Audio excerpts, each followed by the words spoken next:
Hello everyone, welcome to part 3 of the phases of price series.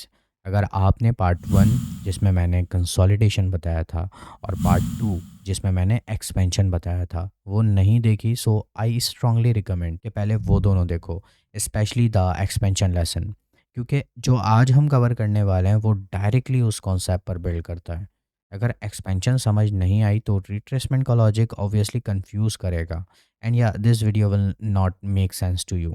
So let's go ahead and understand what is a retracement. So अगर आपने मेरी expansion वाली video देखी है तो it's going to opposite of expansion. So let's have a quick recap of it. Expansion basically a fast and aggressive move with strong displacement and clear momentum and obviously have a directional intent, but retracement बिल्कुल opposite होता है। It's a slow and shallow move against the dominant trend with controlled correction. Simple language में retracement is like market taking a breath before continuing the main move. Market सीधा सीधा नहीं चलता, वो expand करता है, फिर थोड़ा सा ब्रीथ लेता है, मतलब थोड़ा रेस्ट करता है, जिसे हम रिट्रेसमेंट कहते हैं, फिर दोबारा एक्सपैंड करता है।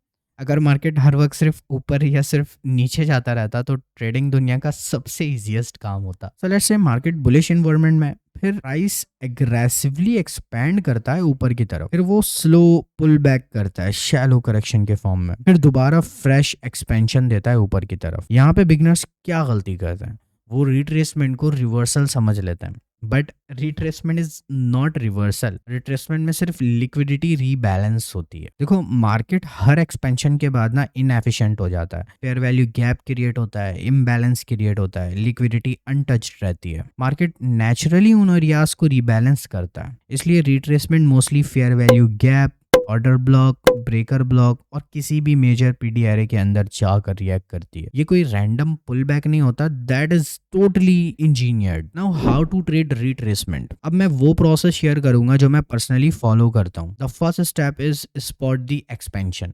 सबसे पहले क्लियर एक्सपेंशन आइडेंटिफाई करो in one direction with momentum and look for strong displacement candle and any PD array like fair value gap, order block और ब्रेकर ब्लॉक। अगर इनमें से कुछ भी नहीं है ना, तो आपने जो एक्सपेंशन आइडेंटिफाई की है वो बहुत वीक एक्सपेंशन है, और मैं अभी दैट्स नॉट एक्सपेंशन। अगर एक्सपेंशन ही वीक है तो रिट्रेसमेंट का सेटअप ऑब्वियसली स्ट्रॉन्ग नहीं होगा। Strong retracement setups come from strong expansion. And then second step, wait for the pull back. This is very important. Don't try to chase the market. Expansion के बाद entry लेना emotional trading है।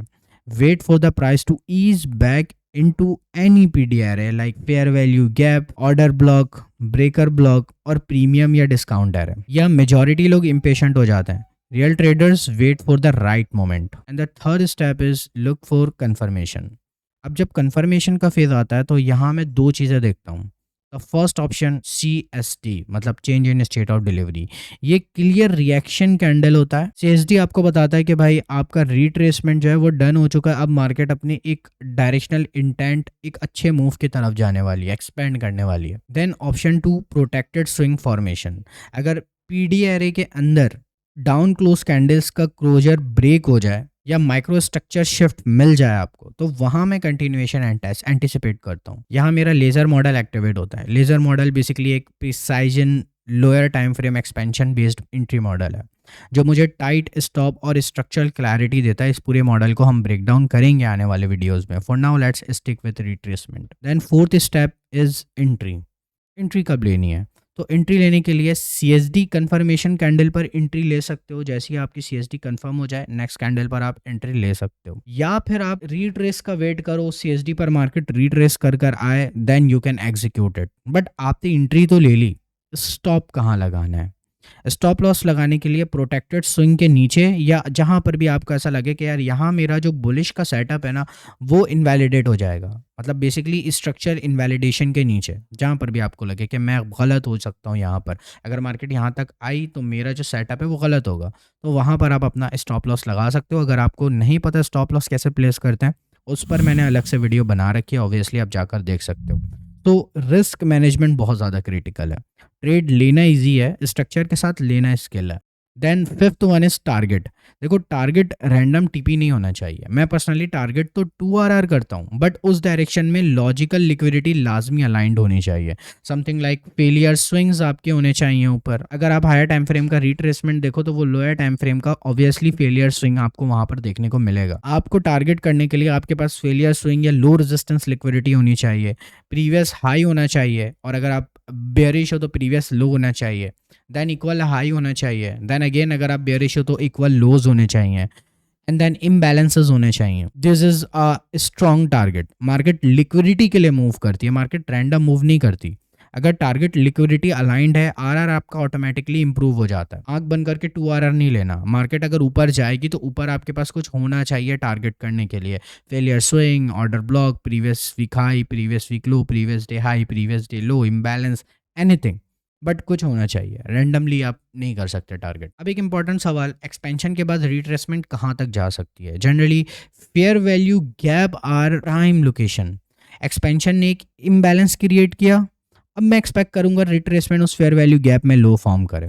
Interaction के दो तरीके हैं। Approach one है हमारा फेयर वैल्यू गैप मार्क करो, कैंडल क्लोजर का वेट करो, देन लोअर टाइम फ्रेम पर जाकर अपनी एंट्री ले लो। Then approach two protected swing form होने दो, फिर कंटिन्यूएशन ट्रेड करो। दोनों वैलिड है। इंपॉर्टेंट क्या है, you want expansion, shallow retracement, then PDRA reaction, then new expansion. That's it. अब एक कॉमन सिग्नेचर बताता हूँ जिससे आपको पता चलेगा कि मार्केट रिट्रेस कर रही है, and this is failure swing formation. If you are bullish, retracement के दौरान मार्केट प्रीवियस हाइस को फुली ब्रेक नहीं करता या वीक अटैम्प्ट करता है और ऊपर फेलियर स्विंग आपके फॉर्म हो जाता है, देन मार्केट रिवर्स करती है और न्यू एक्सपेंशन देता है। ये बहुत स्ट्रॉन्ग क्लू होता है कि रिट्रेसमेंट कंप्लीट हो चुकी है। So here we are with our first example, and this is a euro USD daily time frame chart. और सबसे पहला स्टेप जो मैं हमेशा करता हूँ वो ये है कि क्लियर एक्सपेंशन को स्पॉट करो। As you can see market ने यहाँ स्ट्रॉन्ग बुलिश मोमेंटम के साथ एक्सपेंड किया और इस एग्रेसिव मूव के दौरान नीचे एक फेयर वैल्यू गैप क्रिएट हुई है। अब जब भी मुझे इस तरह की स्ट्रॉन्ग एक्सपेंशन नज़र आती है, मेरा नेक्स्ट एक्सपेक्टेशन क्या होता है, मार्केट थोड़ा सा पुल बैक करे, यानी एक small shallow retracement. Let's see what happen next. अब आप देख सकते हो कि प्राइस स्लोली ईज बैक करता है इस फेयर वैल्यू गैप की तरफ और यहाँ एक शैलो रिट्रेसमेंट फॉर्म होता है। उसके बाद प्राइस प्रीवियस कैंडल के ऊपर क्लोज करता है जो हमें कंटिन्यूएशन का सिग्नल देता है। इस कॉन्टेक्स्ट को अगर आप आईसीटी फ्रेमवर्क में देखो तो this is almost IRL to ERL, और अगर आप इसी एरिया को लोअर टाइम फ्रेम पर ऑब्जर्व करोगे तो आपको यहाँ फेलियर स्विंग्स पे मिल जाएंगे जिनको आप इजीली टारगेट कर सकते हो एज लिक्विडिटी। अब चलते हैं लोअर टाइम फ्रेम पर और देखते हैं कि हमें यहाँ से क्या रिएक्शन किस तरह का देखने को मिलता है। So here we are now on the 1 hour time frame. जैसा कि आप क्लियरली देख सकते हो जो बेयरिश मूव यहाँ बना है वो actually higher time frame expansion का रिट्रेसमेंट है। अब नेक्स्ट स्टेप क्या है, अब हमें कंफर्म करना है कि daily fair value gap actually work करती है या नहीं, और उसके लिए मैं सबसे पहले change in state of delivery का वेट करूंगा। So let's see.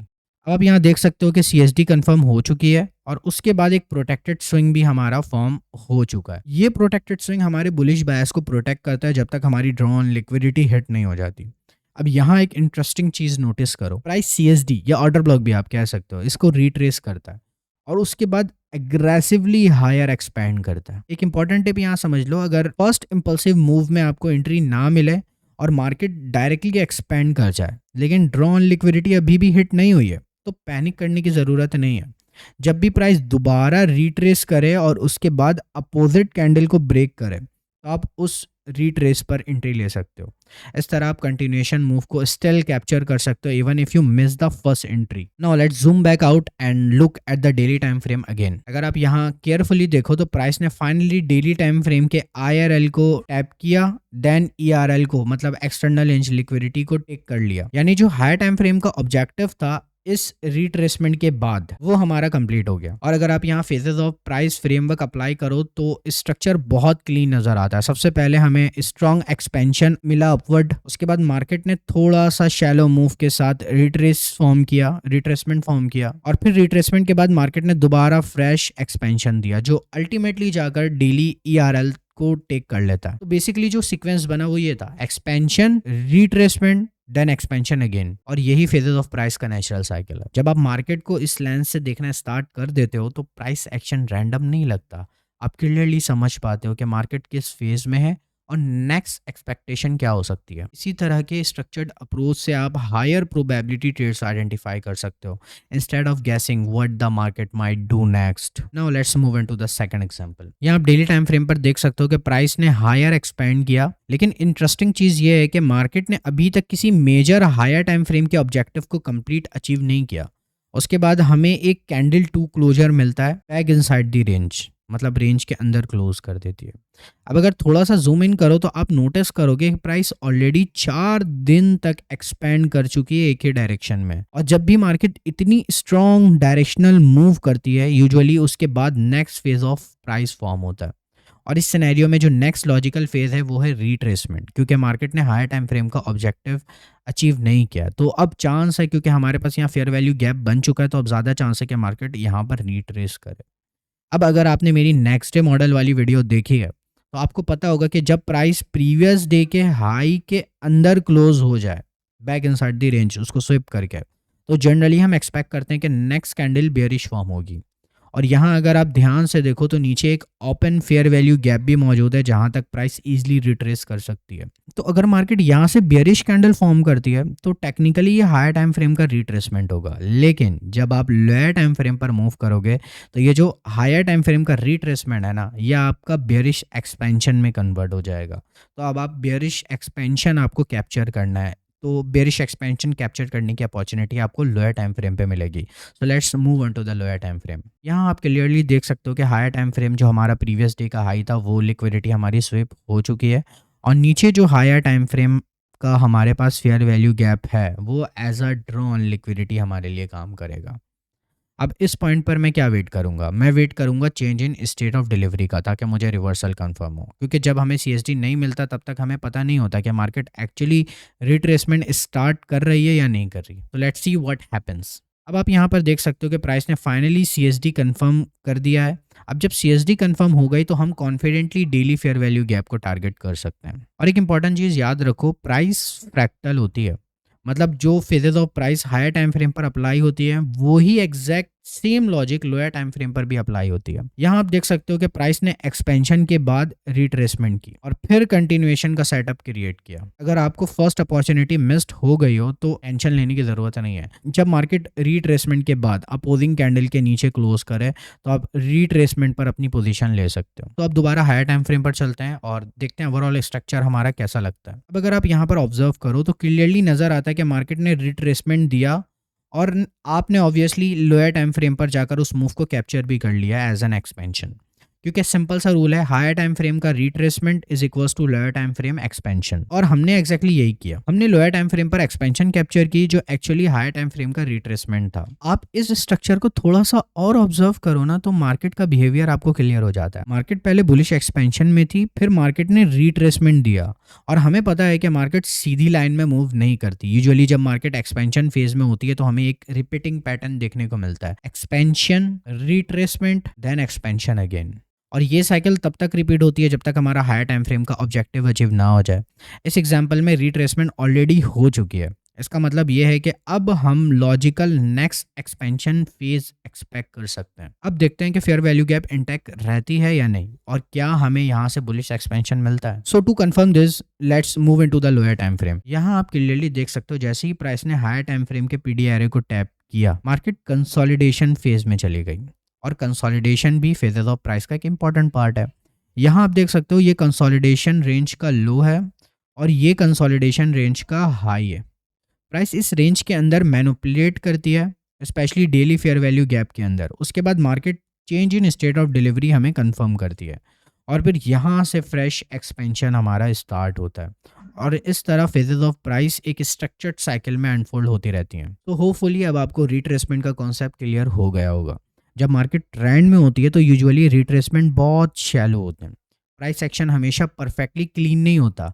लेकिन अगर आप फेजेस ऑफ प्राइस को ऑब्जर्व करना स्टार्ट करो तो एक पैटर्न क्लियरली नजर आता है, expansion, retracement, expansion, retracement, expansion. कभी कभी बीच में थोड़ी कंसोलिडेशन भी बन जाती है और ये बिल्कुल नॉर्मल है। अगर आप उस कंसोलिडेशन को एंटिसिपेट कर सको तो आप उस मूव को कैच कर सकते हो, और ऑब्वियसली अगर मिस हो जाए दैट्स कंप्लीटली फाइन। मार्केट हमेशा नेक्स्ट अपॉर्चुनिटी देती है।